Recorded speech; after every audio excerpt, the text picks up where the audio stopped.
আজকে আমি কাঁচা আম দিয়ে মজার একটি রেসিপি শেয়ার করব আপনাদের সঙ্গে। কাঁচা আম দেখলে কিন্তু সবার জিভেই কম বেশি জল চলে আসে, তাই এই রেসিপিটা আশা করি সবার কাছেই ভালো লাগবে। আসসালামু আলাইকুম ভিউয়ার্স, সুইটস অ্যান্ড বেকিংয়ে সবাইকে স্বাগত। আজকে আমি তৈরি করব টক ঝাল মিষ্টি মিষ্টি কাঁচা আমের আমসত্ত্ব। সবুজ কালারটা ঠিক রেখে এই আচারটা আমি তৈরি করব। আমি এখানে 1 কেজির মতো কাঁচা আম নিয়েছি। এগুলি একটা ফিলার দিয়ে ভালোভাবে ছিলে নিব। আমি দেখুন সবুজ অংশটা রেখেই কিন্তু এটা ছিলে নিয়েছি। এতে হবে কি, এর কালারটা সুন্দর হবে। এখন আমি সব আমগুলো সুন্দরভাবে ধুয়ে নিব, ধুয়ে কেটে নিব।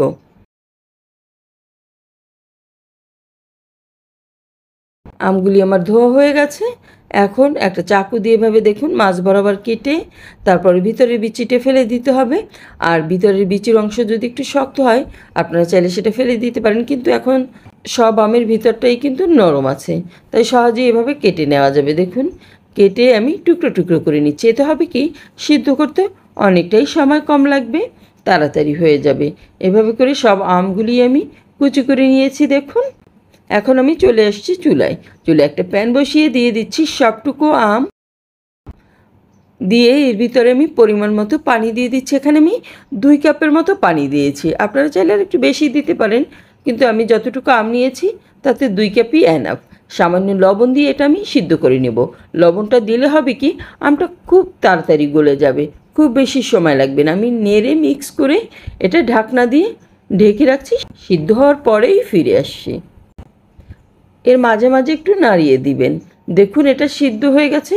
আমি স্প্যাচুলা দিয়ে ভালোভাবে এটা একটু নাড়িয়ে নিচ্ছি যাতে আমটা গোলা গোলা হয়ে যায়। দেখুন এই যে একদম নরম হয়ে গেছে। এখন ঠান্ডা করে আমি একটা স্ট্রেনারে এর পিউরিটা নিয়ে নেব, আর এর আঁশ বা শক্ত অংশ থাকলে সেটা ছেঁকে নিব। এই যে দেখুন এভাবে করে আমি সম্পূর্ণ আমটুকুই ছেঁকে নিচ্ছি। পিউরিটা নেওয়া হয়ে গেল। এই যে সুন্দর স্মুথ একটা পিউরি হয়ে গেছে। এখন আমি চলে আসলাম চুলায়, আবারও প্যান বসিয়ে দিয়ে এতে দিয়ে দিচ্ছি সবটুকু পিউরি দিয়ে এখন এতে দিয়ে দিব আমি চিনি 1 কাপ পরিমাণে। আপনারা চাইলে এর কম বেশি দিতে পারেন, যে যেমন মিষ্টি খান সম্পূর্ণই তার উপর নির্ভর করবে চিনিটা আপনি কতটা খাবেন। দেখুন আমি 1 কাপ চিনি দিয়েছি। আপনাদের আমগুলি যদি একটু টক বেশি হয় সেক্ষেত্রে চিনির পরিমাণ একটু বাড়িয়ে দিতে পারেন। আমি ভালোভাবে মিক্স করে এখানে দিয়ে দিচ্ছি বিট লবণ 1 চা চামচ পরিমাণে, দিয়ে দিচ্ছি চিলি ফ্লেক্স 1 চা চামচ পরিমাণে, ঝালটাও আপনারা আপনাদের পছন্দ মতো দিয়ে নেবেন। দিয়ে দিচ্ছি লবণ স্বাদ মতো, দিয়ে দিচ্ছি ভাজা জিরা গুঁড়া সামান্য পরিমাণে, আরও দিয়ে দিচ্ছি ফুড কালার 3-4 ফোঁটার মতো। সুন্দর একটা কালার আসার জন্য আপনারা এটা ইউজ করতে পারেন, আর চাইলে স্কিপও করতে পারেন। সব কিছু দিয়ে আমি ভালোভাবে মিক্স করে নিচ্ছি। মিক্স করে এখানে আমি 8 থেকে 10 মিনিটের মতো রান্না করে নিয়েছি। খুব বেশি সময় রান্না করার প্রয়োজনও হবে না। দেখুন এর ঘনত্বটা এরকম অবস্থায় আমি নামিয়ে ফেলবো। এতে হবে কি, সুন্দরভাবে ট্রেতে ছড়িয়ে দেওয়া যাবে। আমার এটা হয়ে গেছে। আমি চলে যাচ্ছি অন্য প্রিপারেশনে। এখানে আমি এরকমের 2টা ট্রে নিয়েছি। এতে আমি সামান্য পরিমাণে সরিষার তেল মেখে এর উপরে আমসত্ত্বগুলি বিছিয়ে দিব। এতে হবে কি, সরিষার তেলে এই আমসত্ত্বটা ভালোভাবে উঠে আসতে সাহায্য করবে। দেখুন এতে হাত দেওয়ারও প্রয়োজন নেই, এরকম একটু ছড়িয়ে নিলেই হবে।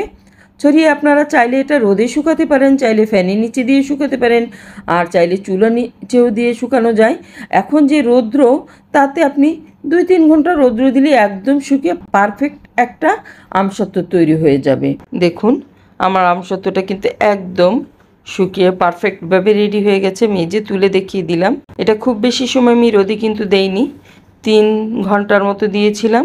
যে রৌদ্র তাতে 3-4 ঘন্টা এটা একদম শুকিয়ে যাবে পারফেক্টভাবে। আমি এটা কেটে নিচ্ছি। আমি 2টা ট্রেতেই দিয়েছিলাম, একটা একটু মোটা করে দিয়েছি, সেটা বারাকারে কেটে নিব, আর এটা কেটে নিচ্ছি রোল করে নিব। সেজন্য আপনারা আপনাদের পছন্দ অনুযায়ী কেটে নেবেন। দেখুন এই যে আমি এটা রোল করে নিচ্ছি। আর এই গরমে একটু টক ঝাল মিষ্টি স্বাদের কিছু হলে কিন্তু ভালোই হয়। আম ফুরিয়ে যাওয়ার আগে যদি আমরা কাঁচা আম দিয়ে এরকম আমসত্ত্ব তৈরি করে সংরক্ষণ করে রাখি, সারা বছর কিন্তু আমরা খেতে পারবো। দেখুন আমার আমসত্ত্বটা একদম রেডি হয়ে গেছে। আশা করি আপনাদের কাছে আজকের এই টকঝাল মিষ্টি স্বাদের কাঁচা আমের আমসত্ত্বটা অনেক বেশি ভালো লেগেছে। আর ভালো লাগলে সবাই বাসায় ট্রাই করবেন। প্রচণ্ড গরমে জনজীবন অতিষ্ঠ হয়ে গেছে, আর এই গরমে দুপুরবেলা একটা আইস ললি হলে কিন্তু ভালোই হয়, তাও যদি হয় আবার কাঁচা আমের আইস ললি, খেলে একদম পরাণ ঠান্ডা হয়ে যাবে।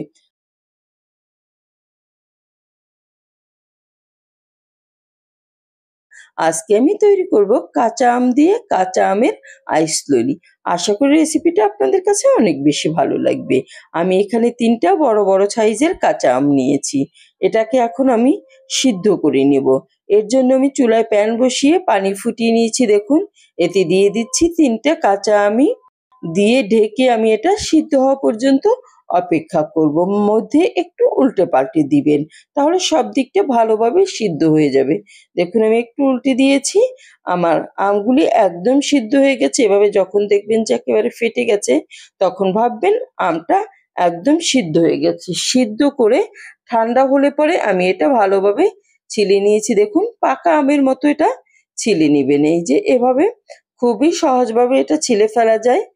আর আপনারা চাইলে আমগুলো প্রেসার কুকারেও কিন্তু সিদ্ধ করে নিতে পারেন 2-3টে সিটি দিয়ে। আমি আমগুলোকে সুন্দরভাবে দেখুন ছিলে নিচ্ছি। ছিলে এ থেকে পিউরি বের করে নেব, অর্থাৎ বীজ থেকে এর শাঁসটা আলাদা করে নিচ্ছি। প্রতিটা আমি এভাবে আমি বীজ থেকে শাঁসগুলি আলাদা করে নিব। এরপরে তৈরি করে নিব কাঁচা আমের টক টক মিষ্টি মিষ্টি আইস ললি। 3টা আমি পিউরি করে নিলাম। এখন একটা ব্লেন্ডারে জাগ নিয়েছি, এতে দিয়ে দিচ্ছি সবটুকু আমের পিউরি। খুবই সহজে এই কাঁচা আমের আইস ললিটা তৈরি করে ফেলা যায়, আর খেতেও কিন্তু দারুণ মজার। আমি এখানে দিয়ে দিচ্ছি 1/2 কাপ পরিমাণে আস্ত দানার চিনি, দিয়ে দিচ্ছি পুদিনা পাতা 1/4 কাপের মতো, দিয়ে দিচ্ছি ধনে পাতা 1/4 কাপের মতো। আমি এখানে কোনো পানি ইউজ করিনি। দিয়ে দিচ্ছি বিট লবণ 1/2 চা চামচের মতো, আপনারা চাইলে এখানে সামান্য লবণ ইউজ করতে পারেন। আমি এটা ব্লেন্ড করে নিয়েছি। দেখুন, এতে কোনো পানি আমি মিক্স করিনি। এখন আমি এখানে নিয়েছি আইসক্রিমের মোল্ড এবং এগুলোতে দিয়ে দিচ্ছি। ললি আইসক্রিমের মোল্ড সব ঘরেতেই থাকে, তাই আপনারা এটা সহজেই বানিয়ে নিতে পারবেন। এখন আমি একটা একটা করে ফয়েল পেপার দিয়ে ঢেকে দিচ্ছি। এভাবে করে ঢেকে দিতে হবে। সবগুলি একইভাবে আমি ঢেকে দিব। এই যে একটা হয়ে গেল, সবগুলি এভাবে করে নিলাম।